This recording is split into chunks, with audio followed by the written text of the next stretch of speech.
In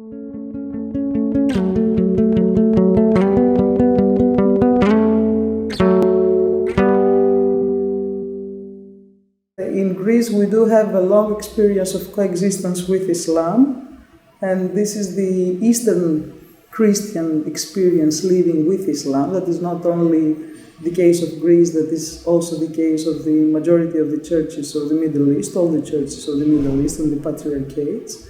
And this is a very long and very interesting history with conflicts, but at the same time with human and other kind of approaches of the spirit, of civilization, of art and architecture.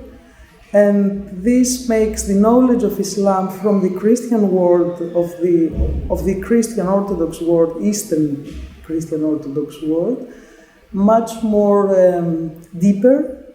And we do have good communications also with Muslim people, and especially the people of the old Mesopotamia region, Iraq, Syria, Jordan, Turkey, of course. We do have very long relations, human relations, and even recent good relations of trust and knowledge between each other.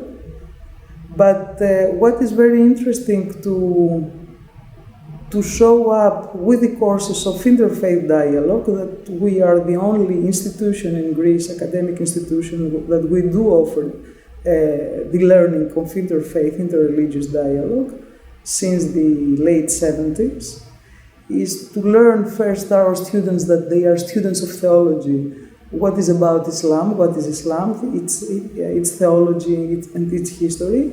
To learn these rich relations and to exploit the ways of understanding, work with the other, and of course to find resolution of problems and other bad situations that can be arose. My thesis is that it can be something very constructive, but from the other side can be also something very static, that can be closed only in the academia. But at the same time, the academia has the role of the education of the big youth. So at the same time, the information is very well and easily spread outside the academia. But to support really interfaith engagements, we do need other initiatives from the civil society, NGOs, and of course church initiatives to find ways of applications within the society.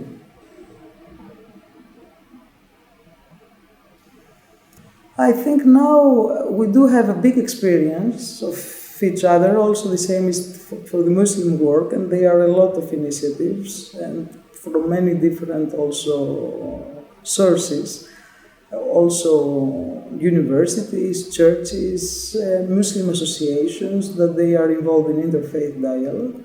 But from the other side also we have a very crucial historical time, what is going on in the Middle East after the Arab Spring. And the interfaith dialogue looks like a luxury right now, because was not able until now to serve the humanity. That the main service of the interfaith dialogue is the reciprocal understanding and the peaceful coexistence. So there are a lot of things to do, and mainly and even in situations of conflict, to find the ways of to reconstruct the relations, the trust between people, and of course to give not only hope but the real means for a real coexistence that used to be the case for centuries between Muslims and Christians in this specific era.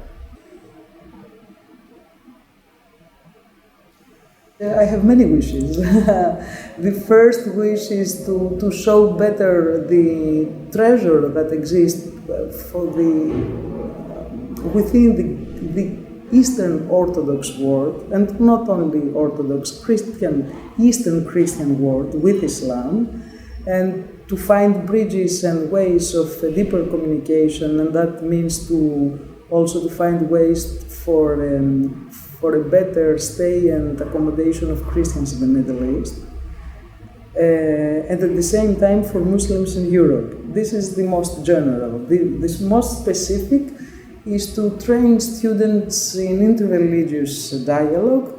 That means to open their minds for the other, not to have fear and prejudice for the other, and of course to be educated in a way that they will be clever and quickly to find solutions in difficult environments. And I think interreligious dialogue can do that because it's mainly based on the study of religion. That means that students are open to learn and are also involved with the learning of the other religions, and this open the minds and open the souls at the same time, hopefully.